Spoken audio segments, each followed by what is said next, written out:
lagi ya, kita belajar biologi bareng. Gimana, udah pada siap?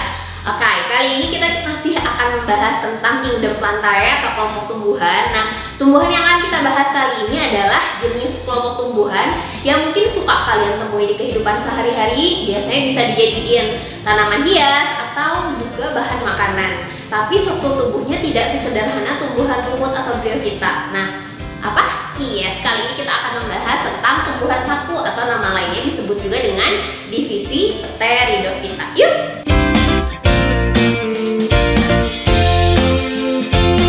Oke, Pteridophyta atau tadi disebut juga dengan kelompok tumbuhan paku. Nah, kalau kita lihat dari namanya, Pteridophyta itu terdiri dari dua kata. Kata yang pertama itu adalah pteron, kemudian kata yang kedua itu adalah phyta. Artinya kalau pteron itu artinya adalah sayap atau bulu boleh lah ya. Terus kalau phyta itu artinya tumbuhan. Nah, kenapa dibilang tumbuhan yang punya sayap? Karena duduk daunnya itu seperti sayap, jadi ada dua layer gitu. Kemudian kita bahas yuk karakteristik dari kelompok tumbuhan paku atau Pteridophyta ini. Ya, kita bahas ciri umumnya. Yang pertama, seperti biasa kita ulas dulu keadaan selnya. Jadi kalau keadaan selnya sama seperti anggota Plantae yang lain, pasti dia sudah bersel banyak atau disebutnya multiseluler. Kemudian yang kedua, dia juga sudah memiliki membran inti atau disebutnya eukariotik, dan yang pasti kelompok tumbuhan paku juga memiliki dinding sel. Nah, kemudian karakter yang membedakannya dengan tumbuhan rumput apa nih? Jadi yang pertama kalau kita lihat dari struktur tubuhnya nih. Kalau tumbuhan rumput kan struktur tubuhnya itu talus atau peralihan dari talus menuju kornus, sedangkan untuk tumbuhan paku ini dia struktur tubuhnya sudah kornus. Artinya apa guys? Jadi kalau kornus itu dia sudah memiliki akar, batang, daun sejati, atau boleh kita bilang dia tuh mengalami diferensiasi jaringan tubuh gitu ya. Jadi kalau kornus itu dia tadi sudah memiliki akar, kemudian batang, dan juga daun sejati. Nah, untuk akarnya, kalau di tumbuhan rumput itu kan akarnya masih akar semu ya, atau disebutnya rizoid. Nah, kalau untuk tumbuhan paku, akarnya itu sudah serabut. Kemudian, batangnya itu menjalar biasanya di permukaan tanah, atau kita sebut juga dengan rizom. Nah, sekarang untuk daunnya ada beberapa jenis nih. Jadi untuk yang daunnya ini, jika dibedakan berdasarkan ukurannya, ada yang disebut dengan daun yang ukurannya kecil-kecil atau disebutnya mikrofil. Terus ada daun yang ukurannya sudah lebar atau disebutnya makrofil. Nah, untuk yang mikrofil ini biasanya daunnya seperti duri atau sisik gitu. Jadi dia kecil-kecil. Lihat aja dari namanya ya, mikro artinya kecil. Terus kalau yang makrofil berarti dia ukurannya sudah besar. Kemudian yang kedua, jika dibedakan berdasarkan fungsinya. Kalau berdasarkan fungsinya pun ada dua jenis, ada yang disebut dengan tropofil, sama satu lagi ada sporofil. Nah, bedanya apa guys? Jadi kalau yang tropofil itu adalah daun yang berfungsi hanya untuk fotosintesis saja. Sedangkan yang sporofil mungkin bisa dilihat dari namanya sporo, berarti dia berperan sebagai penghasil spora. Nah, kadang kalau di buku-buku itu biasanya suka disebut juga yang tropofil itu adalah daun yang steril karena tidak bisa membentuk spora. Tapi kalau yang sporofil itu disebutnya daun yang fertil karena bisa menghasilkan spora. Jadi selain buat fotosintesis, sporofil ini dia bisa buat menghasilkan spora seperti itu. Kemudian yang ketiga, dilihat dari ada tidaknya pembuluh angkut. Kalau untuk tumbuhan paku itu dia sudah memiliki pembuluh angkut. Nah, pembuluh angkutnya apa guys namanya? Iya, jaringan si kembar, yaitu xilem dan flum, betul. Kemudian habitatnya biasanya di mana nih kalau untuk tumbuhan paku? Nah, kalau untuk tumbuhan paku juga dia tinggalnya masih di lingkungan yang lembab atau disebutnya kemarin higrofit. Jadi kelompok tumbuhan yang hidup di tempat yang lembab. Tapi ada juga sih yang melekat pada tumbuhan yang lain atau disebutnya epifit juga ada gitu. Kemudian yang berikutnya, alat perkembangbiakannya pakai apa? Ya, dia berkembang biak dengan menggunakan spora dan juga menghasilkan sel kelamin juga sih ya. Jadi ada spora sama satu lagi dia menghasilkan sel kelamin atau gamet. Nah, sama seperti tumbuhan lumut, selama hidupnya tumbuhan paku ini dia mengalami metagenesis. Seperti itu. Nah, kemudian yang berikutnya kita akan bahas untuk klasifikasi atau pengelompokan dari tumbuhan paku ya. Jadi berdasarkan struktur tubuh, kemudian spora yang dihasilkan misalnya ya. Jadi tumbuhan paku ini dibedakan menjadi ya, dia dibagi menjadi 4 kelas. Nah, kelasnya apa aja? Nah, ada kunci 3D-nya. Kunci 3D-nya adalah Peter, Pilk. Nah, apa aja nih? Yang kelas yang pertama itu adalah Pteropsida atau disebut juga dengan paku sejati. Nah, jadi tumbuhan paku yang suka kita lihat di kehidupan sehari-hari itu kebanyakan anggota dari Pteropsida. Kemudian yang kedua, P-nya itu untuk Silopsida. Nah, kalau Silopsida ini disebut juga dengan paku purba. Why? Karena dia itu struktur tubuhnya paling sederhana, malah dia itu tidak memiliki daun yang lebar, jadi daunnya kecil-kecil. Oh iya kakak, sekalian tulis contoh organismenya ya. Kalau untuk yang Pteropsida contohnya adalah Adiantum misalnya, atau kita sebut juga dengan cuklir.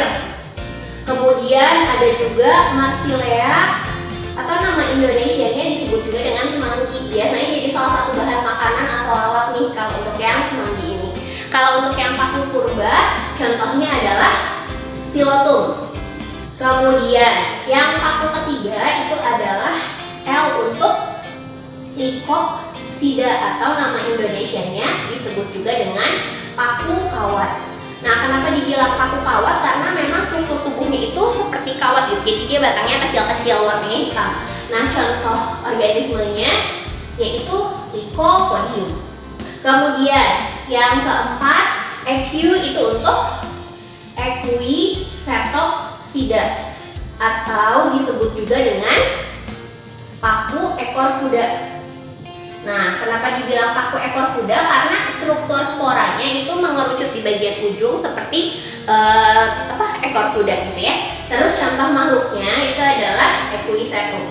Kemudian yang kedua, jika jenis tumbuhan paku ini dibedakan berdasarkan jenis sporanya, jadi kakak tuliskan ya, jenis tumbuhan paku berdasarkan sporanya. Dia dibagi jadi 3 jenis nih. Yang pertama ada yang disebut dengan kelompok paku homospor atau disebut juga dengan isospor. Kemudian yang kedua ada paku heterospor, sama yang ketiga itu adalah paku peralihan atau kadang disebut juga sebagai paku campuran. Kalau yang paku homospor itu mungkin bisa kalian lihat dari namanya ya, homo kan artinya sejenis atau sama. Maka yang homospor itu adalah spora yang dihasilkannya, mau itu dilihat dari ukuran maupun dilihat dari jenis kelaminnya itu sama. Contoh tumbuhan paku yang memiliki satu jenis spora itu contohnya adalah paku kawat nih, misalnya Lycopodium. Nah, kemudian yang kedua, yang paku heterospor. Hetero itu kan artinya berbeda nih. Jadi kalau yang heterospora itu tumbuhan paku yang menghasilkan spora, mau dilihat dari ukurannya maupun dilihat dari jenisnya itu berbeda.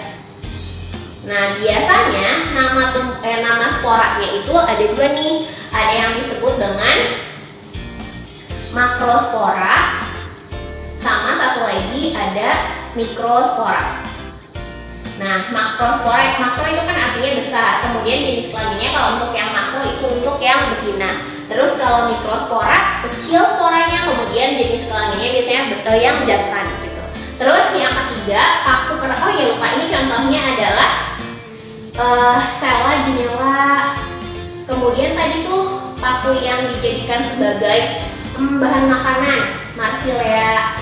Kemudian yang ketiga, kalau paku peralihan atau disebut juga dengan paku campuran. Jadi kalau dilihat dari ukurannya, nah ukuran sporanya itu sama, tapi kalau dilihat dari jenis kelaminnya, nah jenisnya yang berbeda.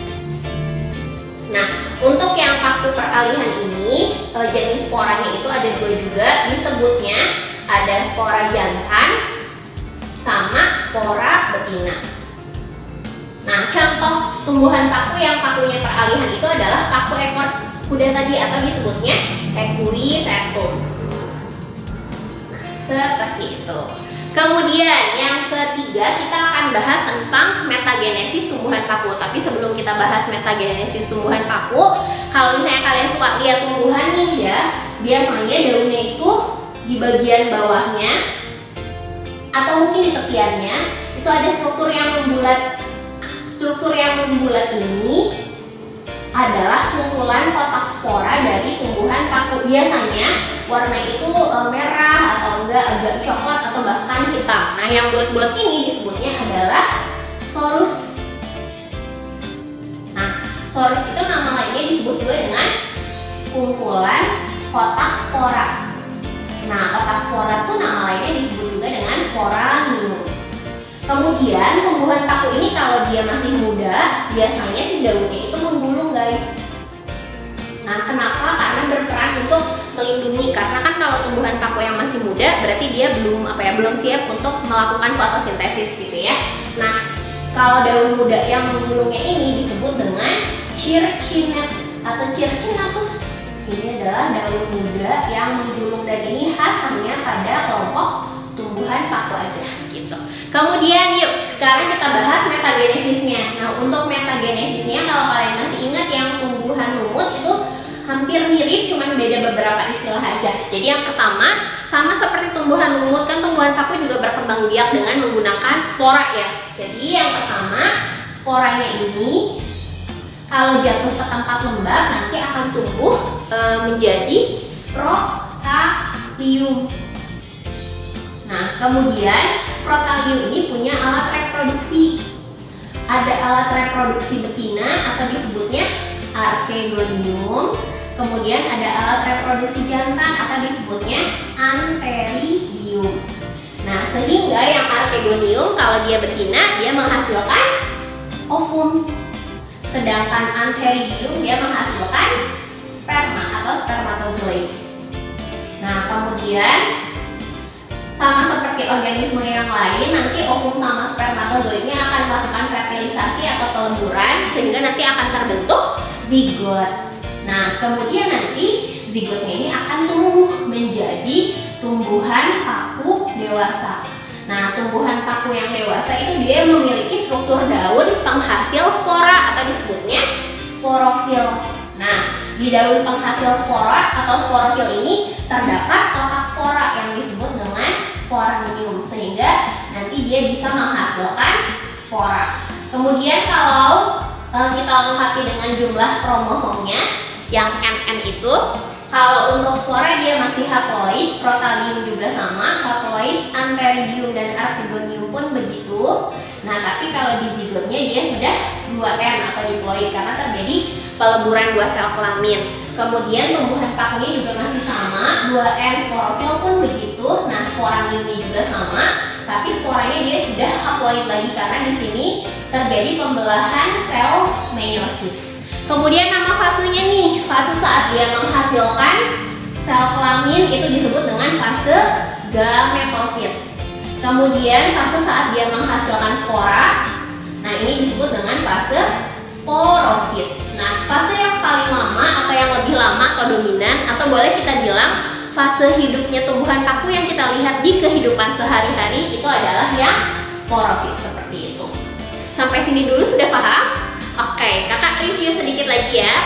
Jadi untuk kelompok tumbuhan paku atau Pteridophyta cirinya dilihat dari keadaan selnya multiseluler, eukariotik dan memiliki dinding sel, kemudian strukturnya sudah kormus atau sudah memiliki akar, batang, dan daun sejati. Kemudian memiliki pembuluh angkut, lalu dia tinggal di tempat yang lingkungannya lembab atau higrofit atau melekat pada tumbuhan lain atau epifit. Kemudian berkembang biaknya dengan menggunakan spora dan juga menghasilkan sel kelamin. Lalu dia juga mengalami metagenesis. Kemudian untuk kelompok atau klasifikasi dari tumbuhan paku ini berdasarkan struktur tubuhnya dia dibagi jadi 4 kelas. Kunci 3D-nya adalah Piter, Pilk, Pteropsida, kemudian Silopsida, terus Lycopsida sama Epulisatopsida. Tapi kalau dilihat berdasarkan jenis sporanya, maka jenis tumbuhan paku ini ada yang disebut dengan paku homospor, kemudian ada paku heterospor, sama yang terakhir ada paku peralihan. Dan yang terakhir